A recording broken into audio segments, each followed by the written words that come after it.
Alright, welcome back YouTubers. One more little special video from Mr. Bell's Wildcat Math class. Make sure to subscribe. Snap me out.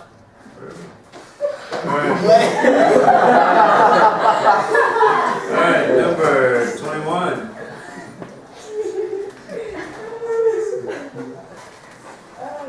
What is the inverse of G? So I'm going to find the inverse of this function. So step one is to switch the x's and y's. So I'm just going to write the equation down. 3x plus 4.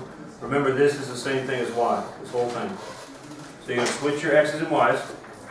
So it'll be x is equal to 3y plus 4. Just switch them. And then solve for y. So minus 4, minus 4. So I have x minus 4 is equal to 3y. And then divide everything by 3. So y, or the inverse of g of x, is equal to x minus 4 over 3, and it's right there, d.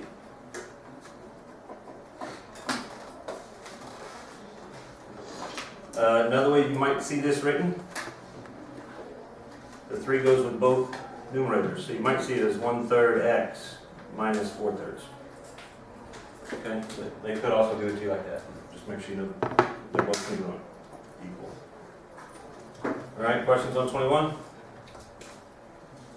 All right, 22. Still using these same. Oh no, we're not. I'll give us a different one. So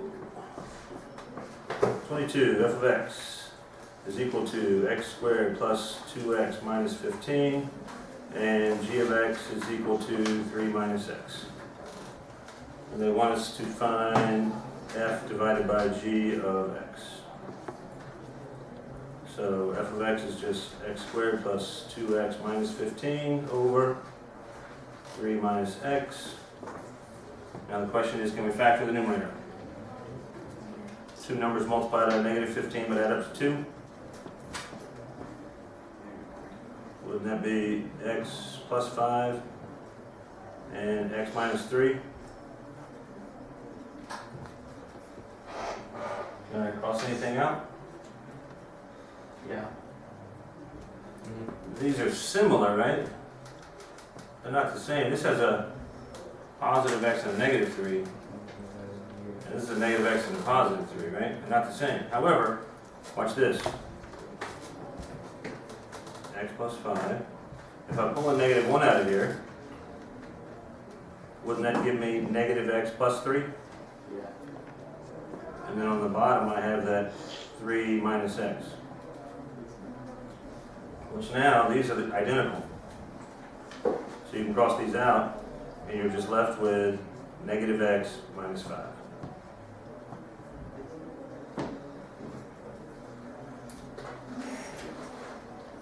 Any questions there? Okay. Probably going to see something like that on the exam, I would imagine. All right, 23. We're given a, negative 2, 1/2, negative 1, 1, 0, 2, and 1, 4. And they want us to find the inverse of a.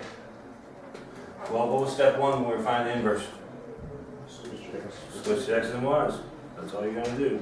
1/2, negative 2, 1, negative 1, 2, 0, and 4, 1. That's it.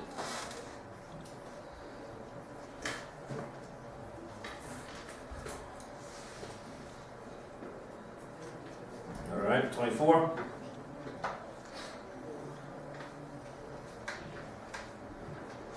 Remember, if you need me to slow down at all, you just pause the video, right? Yeah. So you're really okay. Good.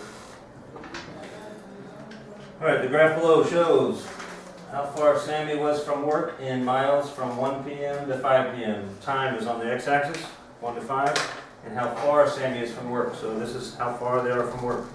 So if they're on the x-axis, they're 0 miles from work. The higher up on the graph you get, the farther away he is from work. So, based on the graph, which statement could be true? Between 1 and 2 p.m., Sammy was less than 1 mile from work. Between 1 and 2 p.m., Sammy was greater than 3 miles from work, right? Greater than or equal to? At 1 p.m., Sammy was at work. Oh, no. No, he's 3 miles from work. No, at 1 p.m., 5 miles from work. At 2 p.m., Sammy was not moving. Yes. I agree, unless he's driving in a circle where work is the radius, right? Because then he'd constantly be Exactly. 3 miles from work. Okay, so we're gonna put, I think that's it, but let's see. 4 p.m., Sammy turned around and went back towards work at 4 p.m. He turned around, But it's 1 and 2 p.m. but he didn't go back to work. He was heading away from work. This says he turned around and went back towards work. At 4 o'clock, he turned around and is going away from work. So it's not A, B, or D, so it's got to be C. Okay. All right, 25. Given piecewise function, evaluate f of 2 minus f of 1 plus f of negative 3. Remember, piecewise functions, this is your domain over here.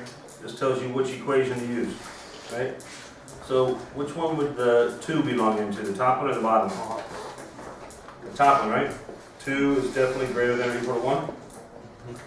So we're going to plug a 2 into this. So 7 minus 2 squared? 1. 7 minus 4? 3. So this has a value of 3. How about a 1? Which one do I plug that into? Also the top one, because 1 is greater than or equal to 1. So 7 minus 1 squared? 6. 6. So minus 6.